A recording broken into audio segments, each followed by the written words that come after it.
So I've been asked whether existential work and the corporate world sit in tension or in a contradiction. And I think I get where the question is coming from because there is a lot of corporate greed out there. There's a lot of control. There's a lot of kind of a disconnect from emotions and making decisions oriented at profit. You know, that can lead to some difficult experiences around feeling authentic in the workplace, having a clash of personal values, maybe with the company's values. There's a lot. There's a lot of complications when it comes to the corporate world.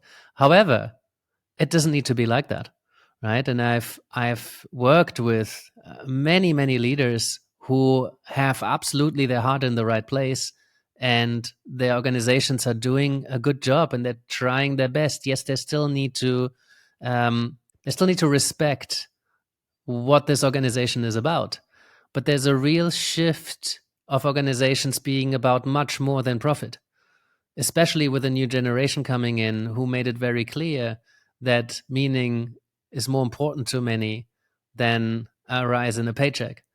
You know, younger generations choose jobs based on meaning more than money than any other generations in the world.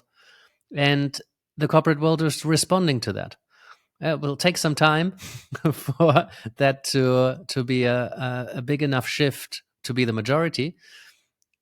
But I don't see it as a contradiction at all. If anything, I see it as supporting this development. Because what is a sustainable organization? What is a sustainable business?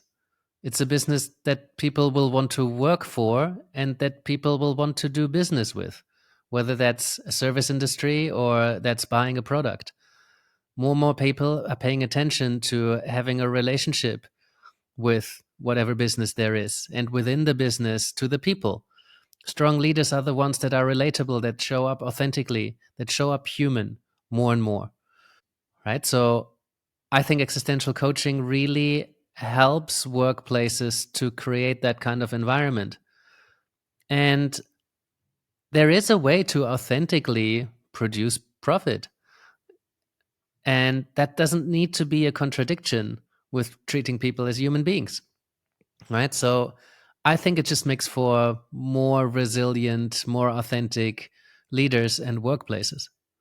There seem to be two worlds out there, many more, but two in particular that I meet often. One world is a wonderfully positive world of purposeful and meaningful leadership, workplaces that care about their people, where their leaders are committed to showing up authentic and vulnerable and human and really bring people on board. You know, the Simon Sinek's of this world talk about these kind of workplaces where things seem to be great and critical engagement is invited and psychological safety is rampant, and people innovate and they get together and everybody's opinion is welcomed.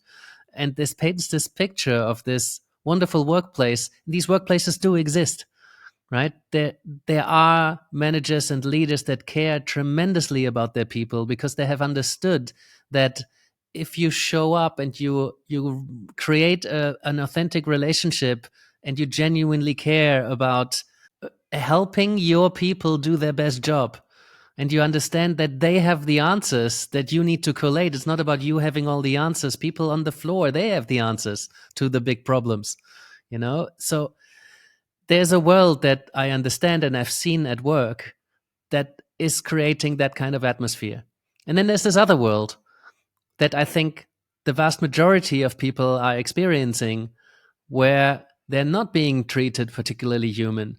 They're treated as a piece in the machine that needs to keep turning and can be replaced at any point in time at the snap of a finger. And if you're too expensive, you're going to be let go. And if there's somebody better or an AI that can do your job, they will absolutely go for that.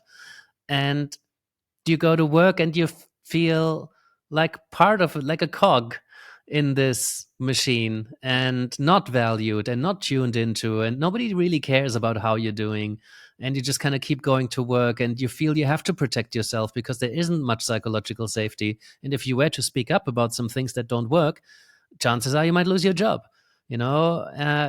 There's just a client told me just recently that there was a person who got exited, like got fired from the job.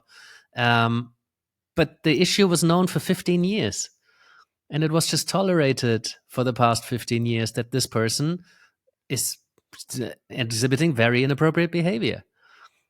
So, yes, there are some shifts, but I think most people still experience the corporate world, if we can generalize it to that degree, as a pretty harsh, inhuman place that's solely oriented on profit and will replace people because they're not really people, they're commodities, they're workforce, right? You're utilizing resources rather than partnering with people, right? So that exists a lot, right? So I have seen a shift towards more of that first world.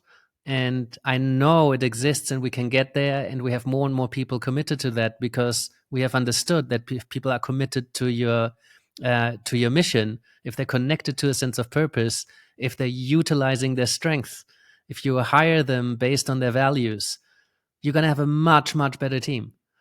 But then there's also plenty of jobs that just need to get done. You don't need to innovate and create, and you don't need a dedicated team. You just need to get the job done. And there's plenty of those jobs. In my ideal world, they'd all have a sense of meaning in their job and they're utilizing their strengths. But realistically, that's going to take a very, very long time if it's ever even possible. Right? So how do we support people in that way? And I've seen that work also. There's, for example, I read the story about somebody who was managing a call center, and the experience of meaning in that call center was very, very, very low. But then that person created a narrative that injected meaning into people's day-to-day experience. And he did it in a way that people were able to connect to. Not everybody, of course, but he was curious about why people came to work, why they chose that, and offered an opportunity to choose this job to be meaningful. And that was by not changing the job necessarily, but by changing how the job is being presented so that people have a choice to choose meaning. And that's inherently existential. Existentialists invite us to choose meaning into existence because it doesn't just exist. It's not something that's just there. We need to create it by connecting it to something that's meaningful to us. And we have choices there. So Viktor Frankl spoke about how meaning is always possible and how we can create it even in the grimmest conditions of life. He was sent to a German Nazi concentration camp. So even in those conditions, he was able to choose meaning, which literally helped him survive. And people who didn't have that committed suicide. So that's how we can make the connections between the corporate world, Nazi concentration camps, and wonderful workplaces and the experience of life and living. That's why existentialism is important, because it branches throughout human experience in different scenarios. And we can change the world of work, even if it looks quite bleak. That's possible, whether that's top down by creating the conditions for more meaningful work, or whether we work bottom up. We work with the workforce, with individuals, to enable them to choose meaning into existence, even in an environment that seems devoid of meaning, or perhaps even actively sucking it out of your experience.